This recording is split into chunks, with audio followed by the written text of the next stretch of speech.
On the face of it, we've always known that the lens was the culprit. And in 70s, when I was a student, lens was always a culprit.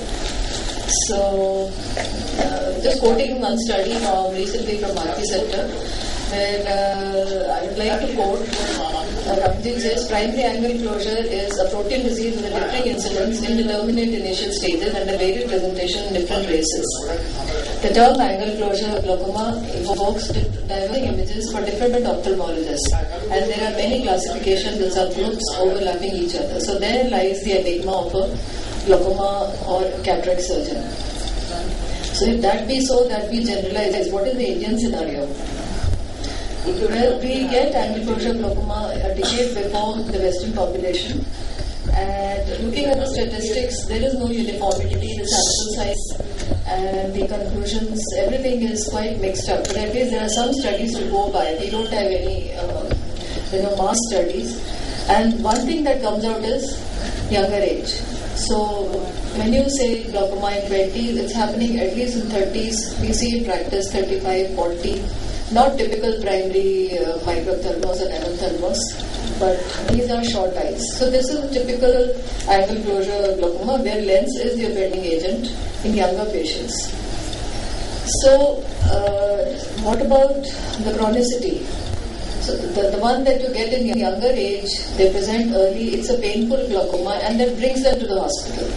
Rarely they go to somebody who's not practicing glaucoma, maybe in the far periphery. They don't look at, they sort of don't match the age and the diagnosis. But mostly they present to the doctor. But what about the chronic angle closure glaucomas? Is lens playing a part there? These are about 64% by overall consensus of Indian studies. And of these, 44% angle closure group, 64 are bilateral. So it is more common in females, and more often than not, chronic angle closure glaucoma patients are asymptomatic. So they are not coming with pain. They are coming like any other cataract patient. So talking of the biometric parameters, we all know that it is the anterior chamber anatomy which is determined by the lens thickness, the corneal diameter, coupled with the axial length, which determines the aqueous outflow. So you see corneal diameter in one of the very early articles by Loy, he has shown us how a small cornea has a narrow angle as compared to a large cornea. So one parameter can change the outlook. 1 millimeter change in the axial length can change the outlook. So we are talking microns and millimeters. Earlier we didn't have the facility to measure these microns and millimeters. Now there is an attempt by Pentacam, by OCT, and by all other measuring techniques. We can somehow get near it. So I have no financial disclosures, but this is something we need to know where to use the technology.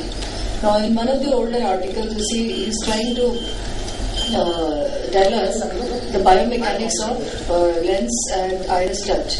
So there is a presumed physiological channel. So the thickness of this channel is being calculated. These are mathematical equations. This is pre-OCT era. So this is all calculations.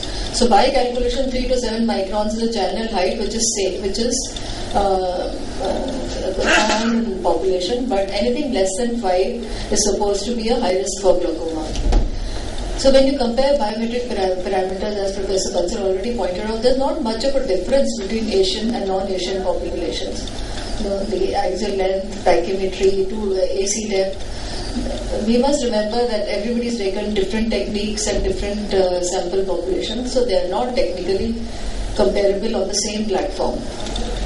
In another study from Singapore, which has been quoted in several places, they talk about blindness in ACG, which is much more damaging than POAG, 25% more damaging.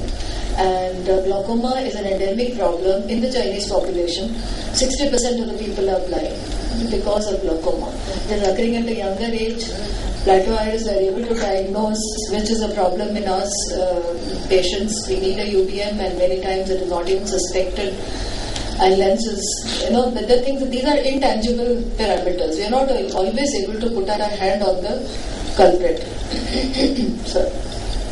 What about flashlight test and Van Herrick? So they also are not 100%. So what do? When we look at the characteristics of a typical ACG eye, there's no problem. We teach our students, look at the axial length, do a pachymetry, do corneal diameter. Now, recently, with newer techniques, we are able to do lens diameter and lens curvature. So these are the things which are now available. You can do the lens vault, lens diameter, and do maybe some prospective studies. There's not much in the literature, but one can look up to these newer investigations. From older literature, we know limbal corneal thickness, peripheral curvature, iris site and type of origin, insertion, thickness, accommodation, all these factors. So now another very important parameter is zonal laxity. Again, so far it is not possible to put your hand on the zonal laxity. You cannot define it in a patient. You can indirectly reach it by noting the forward movement of the lens or increase the lens diameter. So any forward movement should theoretically be associated with zonal laxity, but documentation is still not possible. So various other scleral parameters determine the, along with the choroid, determine the onset of attack. So what are the sequelae of angle crowding, which we are presuming is happening when the lens is getting thickened? So these are the usual patients of cataract with corticonuclear grade 3, corticonuclear cataracts, where you get 0.5 cupping, both eyes, pressures are occasionally high. So intervisible pressures, they are in the higher ranges. And one is in a dilemma what to do. So what is happening is, probably there is an intermittent closure which you need to bring out, not just, of course ASOCT can help, but this is not the diagnostic test. We need to do a quality gonioscopy, a dynamic gonioscopy to know with the minimum and the maximum light, the on and off effect, how much closure is happening, how much is the appositional closure happening. So these patients have a painless diminution of vision, insidious onset, and lens and glaucoma coexist. So they are both progressing together. They probably have a cause and effect relationship, and PI will fail in these patients by a large figure because there is only a temporary relief to the very small amount of relative pupillary block. It's a lens which is pushing the peripheral iris forward. So due PI, you get a posterior synechia, you probably enhance the cataract formation, and there's non-production of IOP. So you do PI or you don't do PI, I don't have a study to say, but experience tells that the results are quite equivocal. So what is the cause of this jam that Meenakshi is referring to in anterior chamber? See, there is masking of glaucoma. Many times you're not able to visualize the disc properly, but you will be surprised patient is reading 6/9.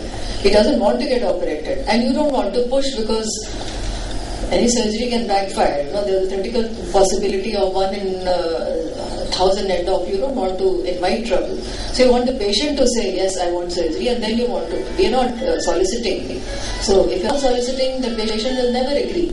And the cataract goes on getting harder, and this patient will ultimately give me trouble. So there is a poor disc assessment because the reddish glow, the color of the NRR is also deceptive. Vision quality is suffering. He is not going out late night. He is not going out in the evening. But he is waiting. Mudya to paka nahi hai, so he is in no hurry, and you don't have the conviction to push him. So what will determine the outcome is the gonioscopy, a convex iris, amount of pigmentation, and the amount of occludability, which all have been defined in gonioscopic examination. I am not repeating.